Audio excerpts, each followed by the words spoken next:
महिला सेल्फी लेने के लिए तैयार थी, लेकिन विक्रेताओं ने उसे सही तरीके से नहीं लिया और उसे सीधे सीट पर धक्का दे दिया। और मैट ने यह देखा, उसने जीवन रक्षक फेंक दिया। उसने लिसा से एक कंबल और प्राथमिक चिकित्सा किट खोजने के लिए कहा और लिसा कंबल ढूंढने के लिए केबिन में गई। उसे सीट के नीचे एक हथियार छुपा हुआ मिला। वह हैरान रह गई।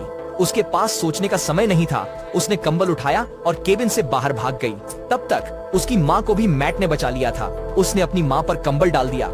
अपनी माँ को सुरक्षित देखकर उसे राहत मिली, लेकिन उसे मैट की पहचान पर संदेह था। यह उसके पिता की मृत्यु के बाद पहली बार था जब उसकी माँ ने अकेले इसे टाला था। एक नया आदमी, वह उसके जन्मदिन पर था।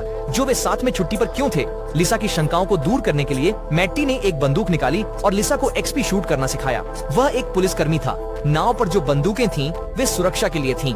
ब्लिस ए पहली बार शूटिंग सीखकर उत्साहित थी और इसी से उसे मैट का नया अंदाजा हुआ। लेकिन जब रात को आराम करने का समय आया तो डाकुओं ने उसका फायदा उठाया।